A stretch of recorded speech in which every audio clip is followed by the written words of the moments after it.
เราได้อาหารมาเลยย่างอาหารสบายดีตู้ปอ ปลาน้อย ปลาลิแซ่บปลาซิวกับบุ้งขั่วเลยนี่ฮะ ปลาซิวน้ำแต่ว่าโมเมนปลาซิวน้ำปลาสลิด ปลาน้อย ปลาสลิดเนาะ แซ่บ ขั่วปลาสลิดใส่กุ้ง บ้างฮะบ้างเลยนึง เจ๊เพิ่นบ่กินโลดสมเจ้าน่ะเป็นยัง ยัน กินเนาะ ฮะ แกงซุปกินกิน แม่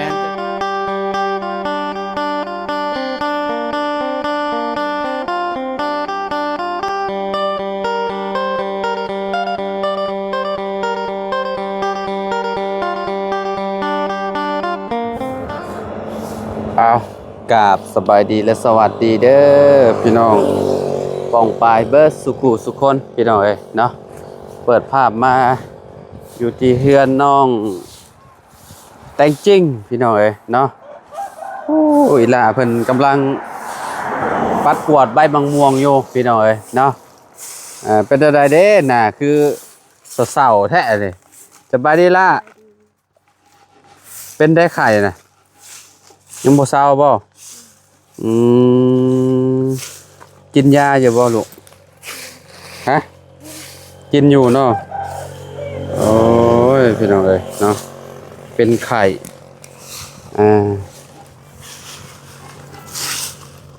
เป็นได้จังมื้อแหละแต่มื้อวันจันทร์เอากินยาตัวใดคือยังบ่เศร้ายาพาราอ๋อแล้วกันไปน้อยเนาะ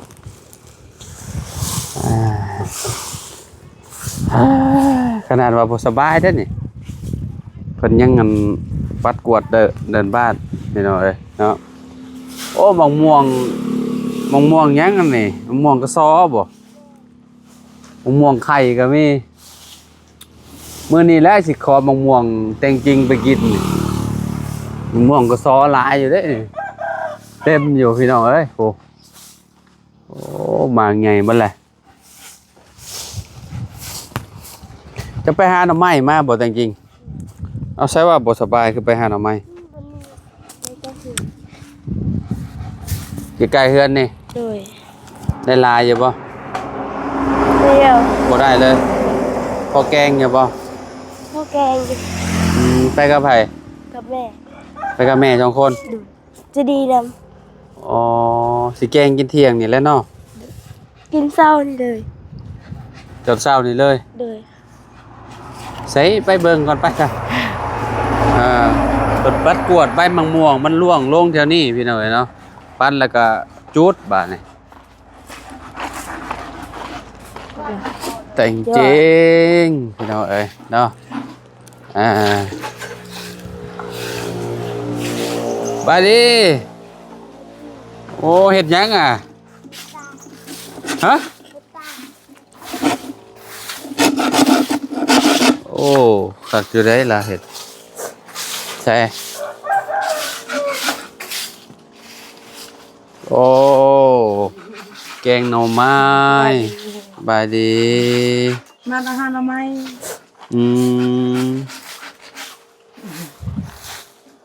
ได้หลายเติบ หน่อยดียัง พี่น้อง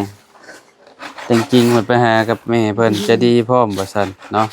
แม่ได้มันเข้าหา ก็คือแบบแกงแล้วก็เฮ็ดกินเลยนี่เนาะ เลย โอ้แกงแล้วก็เฮ็ดกินเลยว่าซั่นต้มแล้วก็เฮ็ดกินเลยพี่น้องเอ้ยเนาะเว้าผิดเว้าถูกเนาะข้าวสาร ยังบ่ได้กินข้าวเช้าก็คืออันนี้น่ะสิแกงแต่กินเลยเนาะคิดว่าสิต้มแล้วไว้แกงกินตอนเที่ยงผัวไปใช้ผัวน่ะ ไปแสดง ไปแสดงขายไก่บ่ บ่ไก่หมด ไปยังแสดง จักน้ำลายเราไปซักโทรศัพท์ เอ้าไปฉากโทรศัพท์มันบุกบ่ เมื่อเราไปซักแสดง ไปหาไก่เติบบ่อันหน่อไม้ ไก่นี่ให้ชอบ เอาให้ชาวลานี่จริงๆ ยังบ่เศร้าอยู่ไข่เนาะเอามื้อนี้โรงเรียนบ่เข้าบ่ล่ะ เขา เข้า เขาจะเลี้ยงกับผักสักของเสือ เข้าแต่ว่าหยุด เขาจะเลี้ยงค่าสักของเสือจักของเขา เออ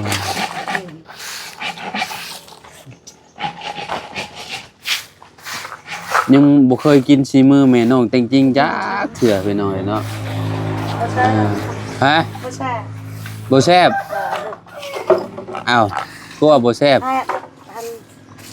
เราก็มีล่ะเป็นแปรก็มีล่ะ อืมก็คือแบบลูกเต้าว่าจังได๋ซะเวลาก็เจ้ากินคือว่าแล้วเนาะเอาก็บ่ฮู้ว่าเพิ่นรสชาติเพิ่นกินแบบใดพี่น้องเอ้ยเนาะแกงก็แบบบางคนก็มักเค็มบางคนก็มักจางอืม คนยังอยู่เนี่ยปักอยู่ นี่แต่ คน อืม โยนกระดาษเป้า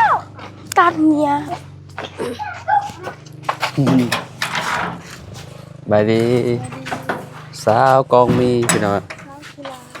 ฮะเนี่ยก็กองมี ลายไม่งามเรายังว่าขี้ลายเนาะ เช้าขี้ไล่ เจ้าว่าเจ้าขี้ร้ายบ่คือว่าขี้ร้าย อ้าวให้ขี้ไล่เด้ FC ว่าสาวกองมีขี้ร้ายบ่คอมเมนต์มาเบิ่งดูพี่น้องเราว่าเราขี้ร้ายแล้วอ่ะ อ่านคิดคอมเมนต์แล้วนะ FC ว่าเรางามเลย งาเดก็เจ้าก็คอมเมนต์มาอยู่ว่าสาวกองมีงามบ่เนาะจะดีเนาะแต่จริงๆเนาะจริงๆเราไปอ่านคอมเมนต์บางแล้วเอาเพิ่นมาอันจะโมงอันนี้ปรับดินเนาะ มันน่าจะ2 มื้อ ฮะ ไปเห็นอยู่บ้าน บอลแฮปบอลไม้แล้ว อีก2มื้อจังมาใหม่ แฮปบอลไม้แล้วมื้อนี้นะ บ่โกยราคาเท่าใดก็เจ้า5 ล้านแล้วต้นมะม่วงนั่นก็เจ้าน่ะปลาเมี่ยนบ่ปรับลงมาเลยมากมันมีบ่ต้องมีบ่มะม่วงมีบ่ เอ้ามีละมา ต้นนี้ได้มันคือโลกนี่ มื้อนี้สิขอมะม่วงไปกินชมกัน อร่อย คือว่าถ้าขึ้น ใครขึ้นได้เอาโลดไป ได้ไผสิขึ้นบ่ได้ ให้เขายังได้เรา อ้าวรู้เพิ่มนะเราคิ เอา ด เด้เราได้อาหารมาเลย นี่ยัน ย่าง อาหารสบายดีตู้ปอ ปลาน้อย เปิดเลยเปิดปลาซิ นี่ ว แซ่บบ่ ป แม่ ลาน ซิวกับกุ้ง บ่แม่น คั่วเลยนี่ฮะ ปลาซิวน้ำแต่ว่าบ่แม่นปลาซิวน้ ปลาสลิด ปลาน้อย ปลาสลิดเนาะ ำแซ่บ คั่วปลาสลิดใส่กุ้ง แบ่งให้บ้านเลยนึง ใจเพิ่นอีกบ่กินโลดสมเจ้าน่ะมันเป็นหยัง ยัน กินเนาะ ฮะ แกงซุปจะมากิน แม่นจักหน่อยก็มาอีกนี่จักหน่อยนี่ ตอนเที่ยง แม่นตอนเที่ยงนี่มากินข้าวนำในตอนเที่ยงนี่มากินแกงหน่อไม้ตอนเที่ยงนี่ เลย นี่ยันน่ะ โอ้ยเขาขายมันนี่เขาจากเมื่อเขามันขายมันนี่50,000 อิหยังน่ะตู้ ขายเลยปอดกับตับมันว่า ปอดหยังอันนี่ ปอดหมู ปอดหมูบ่ ปอดหมู อ๋อโดย แบ่งน้ำบ้าให้น้ำบ้าน้ำ ขนาดมากินน้ำกัน แบ่งให้น้ำบ้าน้ำ แป้งยังไงนะบ่าว เอ้า ปอดหมูนี่ จะได้เฮ็ดซุปแล้วรับ นะบ่าวบ่ได้เฮ็ดนะบ่าวเฮ็ดกินบ่เป็น นู่น ได้ คนที่เฮ็ดเป็นน้ำมาแล้ว คือลุงก็คืออยู่ เฮ็ดปุ่นแซ่บเลยเนาะ แซ่บ แม่น ขนาดกระติ้งไก่พันธุ์แน่ยังแซ่บ แม่นเราเฮ็ดเราเป็นเชฟเก่าเด้ตอนเราอยู่ไทย แป้งนี่ระเบิด ตอนเราอยู่ไทยเราเฮ็ดตลอดเลยเราเฮ็ดอาหารได้ เยะแป้มันนุ่ คะแนนเรา คะแนนเราเปิดร้านอาหารแถวเซโปนนี่เนาะข้างได้โรงเหิมเนาะขายดีแน่นอนเลยพี่น้องเอ้ยเนาะ ขอทำหน่อยคันน้องนี่จะกลับมาพี่อีกป่ะ แม่น จะกลับมาพี่ให้ลุงทำให้กินเลย อันไหนละมา ถ่ายคลิป ใครแล้วบ่เราว่างเนาะ เรายัง ยันเราบ่ว่างนั่นติ ลองเฮ็ดเวียด ต้มเอาเนาะ เฮ็ดกินแล้วเนาะ ต้มเอาเนาะ เดี๋ยว จอมมาโล บ่ ด แม่นเรามาหากองมีบ่จ๊ะ แม่ เดี๋ยว อันนี้อยู่ตาราง เดี๋ยวให้กองมีไปพุ่นก่อนพี่น้องเอ้ยพุ่นแหละมงเหิมพุ่นเนาะ ไปกับญาติลุงเนาะ ฮ ฮะ บ่ได้ย่าง เคยเห็ดกินแบบได้ซะ ให้มันต้มมานะ ต้มพวกปอดพวกหยังมันได้ เออ เออ ต้มจำแจ่วกะปิ ต้มจำแจวกะปิเอ้า เวลา จำแจวกะปิบ่บ่เคยเลยข่อย เอาไปเคยดีบ่ ชิมก่อน พวกปอด เคย พวก กิน หยั แบ ง บใดเลย นะ เคยกินแบบใด แจวละล่านี่แหละแจวบ่พริกกะล่า เลิกพลังจา บ่ได้อันนั้นบ่เซากองมีบ่ได้ไปเสียหญ้าบ่ช่วงนี้ ไม่ไป เออ ยิงลุอย่ากดมันบอกว่า อยู่นี่ก่อนเนาะพี่น้องเอ้ยเนาะล้นเลยได้บ่ได้อันนี้กับเสากองมีนี่บ่ได้อันสัมภาษณ์เสากองมีพี่น้องเอ้ยโซลาร์เซลล์ของเรียงเป็นแบบใดหุ่งดีอยู่บ่ ดีดิ แบบว่าอยู่ได้จักชั่วโมง เป็นแจ้งเนาะ อ๋อของใหม่เนาะ เด้อ ใครอยู่ซะแต่ว่าสากโทรศัพท์นี่เอาได้อยู่แล้วว่า ได้น้องเลี้ยงสากอยู่ได้เมื่อวาน อ๋อได้อยู่เนาะ เด้อ ถ้าของเจ้าอันมีอันศาสตร์ชื่อบ่ศาสตร์อันจริงๆเจ้าก็ไปสากน้ำลาวก็ได้ไปสากน้ำเลี้ยงก็ได้ว่ะอันน่ะโทรศัพท์เจ้าน่ะน้ำบ่าวคิดว่าของเจ้าอยู่ในเรือนมีอันแบบว่าเป็นอันศาสตร์ซะดอกบ่ได้ศาสตร์บ่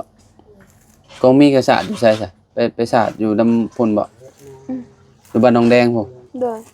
เอาคือบ่ศาสตร์อยู่ในนี้จ้ะ เดี๋ยวนี้มีแล้วสั่งอยู่เด้อ น้ำหนองเลี้ยงแล้วเนาะ เด้อ คือสิบ่โดนปานใดติสาวเนาะ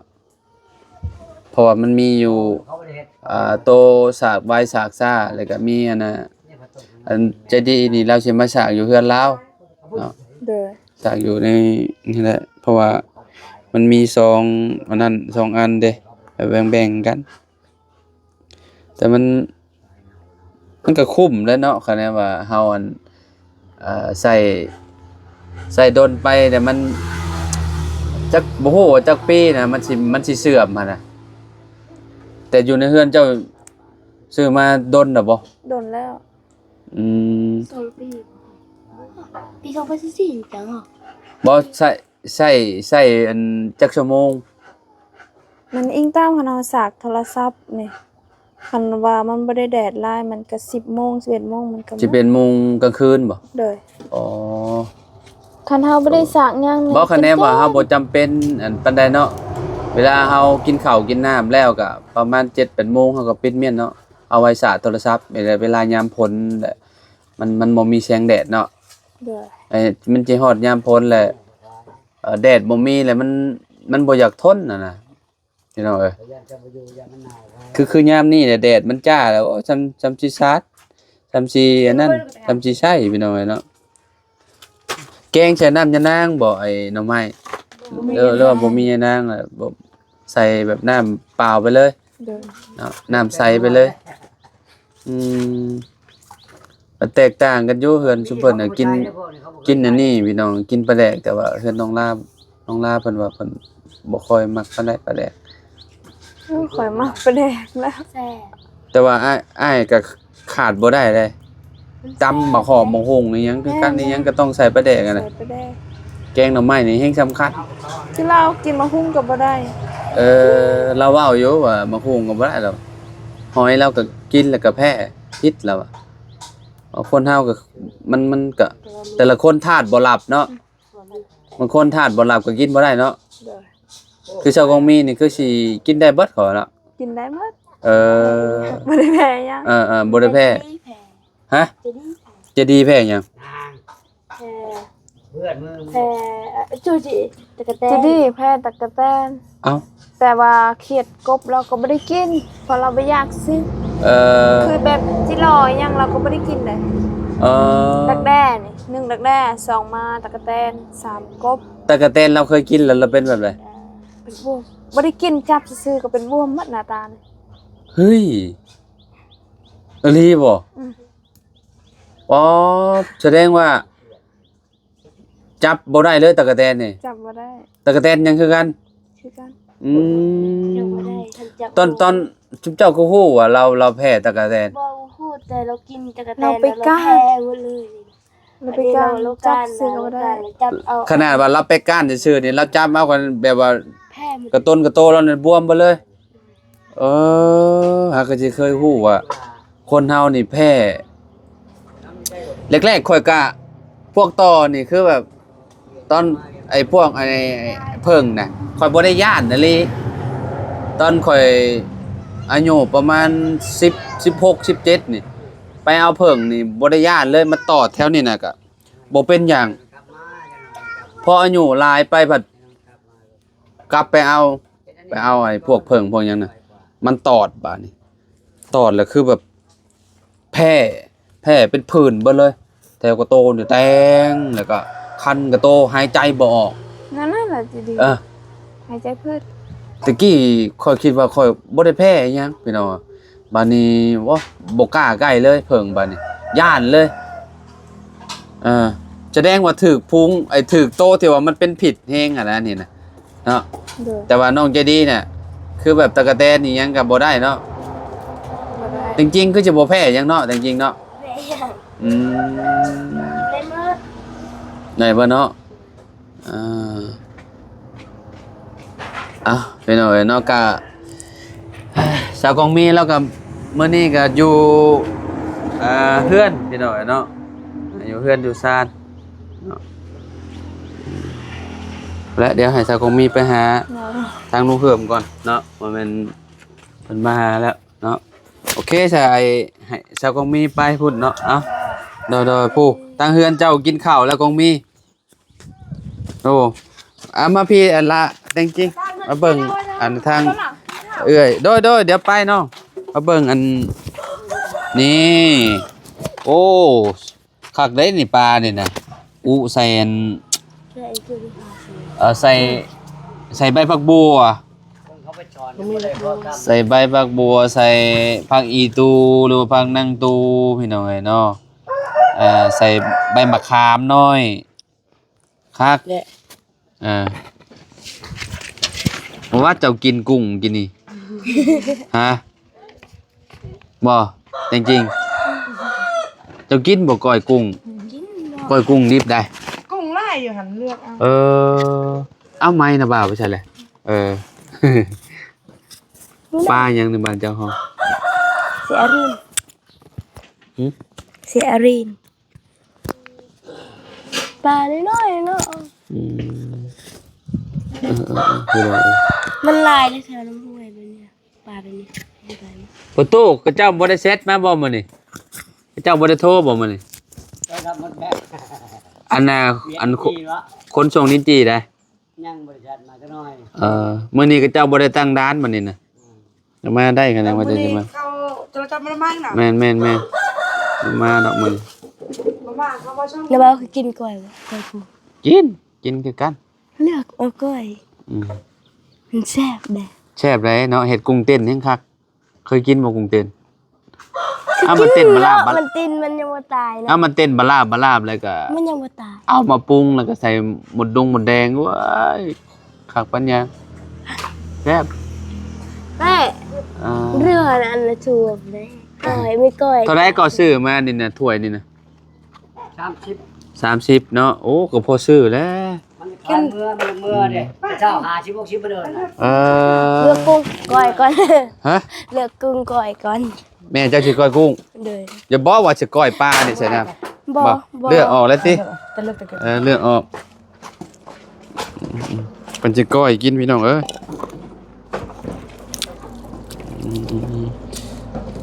โอเคพี่น้องเอ้ยเนาะเอากะเนาะพี่น้องคันว่าเพิ่นมาก็สิได้มาจ่ายเงินคือเก่าแหละเนาะเดี๋ยวให้ทางพ่อตู้อันน้อยเพิ่นแซดไป